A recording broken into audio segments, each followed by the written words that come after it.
오늘의 말씀은 출애굽기 20장 1절에서 17절 말씀입니다. 이 모든 말씀은 하나님이 하신 말씀이다. 나는 너희를 이집트 땅 종살이하던 집에서 이끌어낸 주 너희의 하나님이다. 너희는 내 앞에서 다른 신들을 섬기지 못한다. 너희는 너희가 섬기려고 위로 하늘에 있는 것이나 아래로 땅에 있는 것이나 땅 아래의 물속에 있는 어떤 것이든지 그 모양을 본떠서 우상을 만들지 못한다. 너희는 그것들에게 절하거나 그것들을 섬기지 못한다. 나, 주 너희의 하나님은 질투하는 하나님이다. 나를 미워하는 사람에게는 그 죄값으로 본인뿐만 아니라 3, 4대 자손에게까지 벌을 내린다. 그러나 나를 사랑하고 나의 계명을 지키는 사람에게는 수천 대 자손에 이르기까지 한결같은 사랑을 베푼다. 너희는 주 너희 하나님의 이름을 함부로 부르지 못한다. 주는 자기의 이름을 함부로 부르는 자를 죄 없다고 하지 않는다. 안식일을 기억하여 그날을 거룩하게 지켜라. 너희는 엿새 동안 모든 일을 힘써 하여라. 그러나 이렛날은 주 너희 하나님의 안식일이니 너희는 어떤 일도 해서는 안 된다. 너희나 너희의 아들이나 딸이나 너희의 남종이나 여종만이 아니라 너희 집 짐승이나 너희의 집에 머무르는 나그네라도 일을 해서는 안 된다. 내가 엿새 동안 하늘과 땅과 바다와 그 안에 있는 모든 것을 만들고 이렛날에는 쉬었기 때문이다. 그러므로 나 주가 안식일을 복주고 그날을 거룩하게 하였다. 너희 부모를 공경하여라. 그래야 너희는 주 너희 하나님이 너희에게 준 땅에서 오래도록 살 것이다. 살인하지 못한다.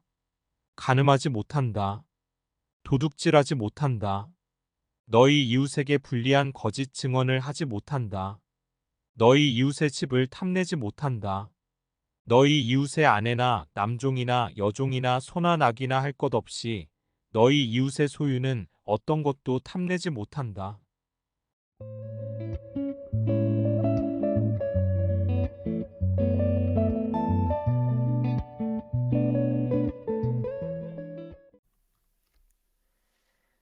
요셉 이야기는 이집트의 노예로 팔려간 메소포타미아 출신 소년이 출세해서 이집트의 총리가 되었다는 내용입니다.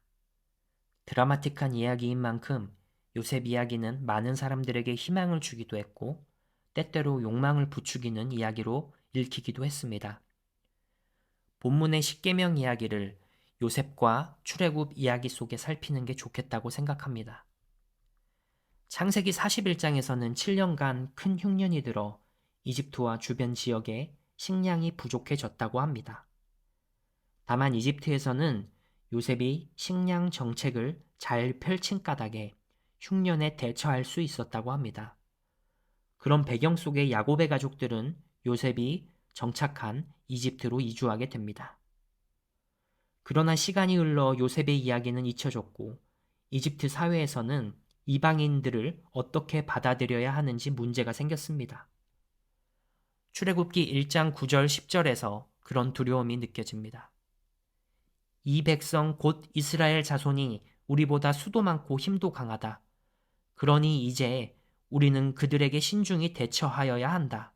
그렇게 하지 않으면 그들의 수가 더욱 불어날 것이고 또 전쟁이라도 일어나는 날에는 그들이 우리의 원수들과 합세하여 우리를 치고 이 땅에서 떠나갈 것이다. 이에 정부에서 고안한 정책이 무엇인고 하니 강제노역 그리고 산하 제한이었습니다. 새 도시를 건설하는 대규모 토목공사를 벌여 이스라엘 자손에게 강제 노동을 시켰는데 많은 사람들이 다치거나 죽었을 겁니다. 심지어 산하 제한을 위해 유아 살해를 정책으로 추진하기도 합니다. 특정 인종과 민족을 학살하는 인종 청소가 일어난 겁니다. 이집트 정부는 이스라엘 사람들을 혹독하고 무자비하게 대했습니다. 이스라엘 사람들이 탄식하며 부르짖는 소리는 절규에 가까웠을 겁니다. 하나님께서 그 소리를 들으시고 그들의 처지를 생각하셨다는 말씀에 공동체의 애환이 담겨 있습니다. 그런 세계에 살던 이스라엘 사람들은 폭력적인 이집트 사회에 길들여져 있었습니다.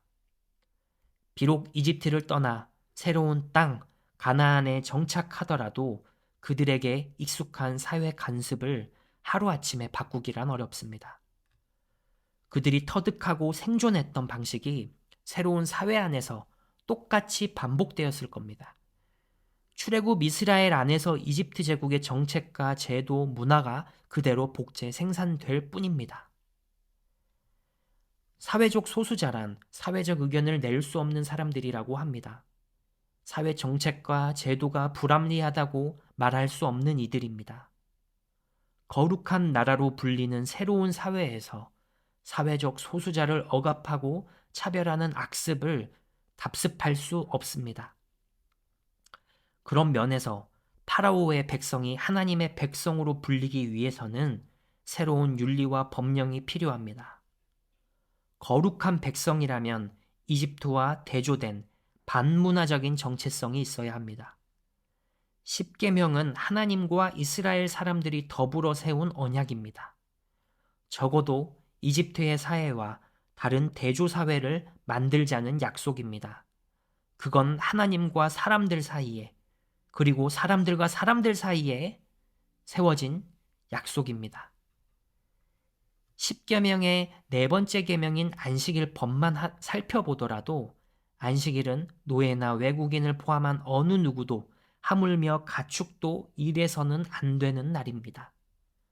엿새 동안 힘써 일하고 다음 날은 반드시 쉬어야 합니다. 고대 이집트에 이와 비슷한 법이 있었다는 얘기를 듣지 못했습니다. 혹시 있었다 하더라도 이집트에서 외국인 노동자로 강제 노역하던 사람들에게 안식일 휴일이 중요하지 않을 수 없습니다. 일련의 이야기를 찬찬히 곱씹어 봅니다. 요셉식이 7년이나 이어진 흉년은 평시와 다른 기후 때문에 발생합니다. 폭우 혹은 폭설이 오거나 폭풍이 불거나 폭염이나 혹한이 이어지거나 예상 범위를 벗어난 기후 상황에 통제력을 잃고 재난을 맞은 거라고 할 수 있습니다.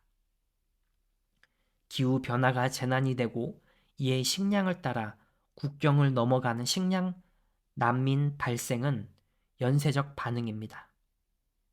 그런 면에서 요셉의 가족들이 이집트로 이동했다고 볼 수 있습니다. 얼마 전 호주의 안보 전략가들은 기후 변화로 아시아에서 대규모 기후 난민이 발생했을 때 배를 타거나 비행기로 호주에 입국하려는 난민을 어떻게 막아야 하고 어디까지 받아들여야 하는가 그런 보고서를 내놓기도 했다고 합니다. 굳이 식량 난민 문제가 아니더라도 우리나라에는 코리안 드림을 꿈꾸며 가족의 생계를 위해 우리나라에 입국한 외국인 노동자들이 많습니다. 좋은 아빠, 엄마인 그들에겐 난민과 같은 사회적 낙인이 찍혀 있습니다. 어떤 이들은 그들이 모슬렘이라는 이유로 이슬람 포비아를 만들어 공포를 조장하기도 했습니다. 이미 우리와 함께 체류하고 있는 이웃 주민이지만 대한민국 국적을 가진 국민이 아니라는 이유로 법적으로 보호받지 못하고 정치적인 부분에서 배제되는 이들을 돌아봐야겠습니다. 체류 외국인에 대한 막연한 공포증이 우리 안에 물들어 있는지 우리 자신을 성찰하는 게 필요합니다. 출애굽기 23장 9절에서는 너희는 너희에게 몸부치어 사는 나그네를 억압해서는 안 된다. 너희도 이집트 땅에서 나그네로 몸부치어 살았으니 나그네의 서러움을 잘할 것이다 라고 말합니다. 또한 베드로 사도가 그리스도인들을 나그네와 거류민으로 표현했던 걸 기억할 수 있습니다. 우리가 체류 외국인을 열린 마음으로 받아들여야 하는 또 다른 이유입니다. 노무사나 노동운동가, 정치인이 아닌 이상 당장 이주 노동자들을 위해 무언가 할 수 있는 일은 없지만 많지 않지만 꾸준히 관심을 가지고 인간 존중의 가치가 우리 안에 장착되도록 노력을 기울여야 하겠습니다. 그럼에도 반문화적인 공동체로 교회가 자리매김하기 위해서 사상적인 재무장만 필요한 건 아닙니다. 그 중요성을 이해하고 인지하는 것보다 실천하는 게 좋습니다. 우리 지역에서 체류 외국인이 운영하는 식당이나 카페를 방문해 시간을 보내는 것부터 시작해보는 건 어떨까요? 체류 외국인들과 함께 식사하며 낯선 음식과 이국적인 향, 그들의 웃음소리를 평범하게 우리의 일상으로 받아들이기로요.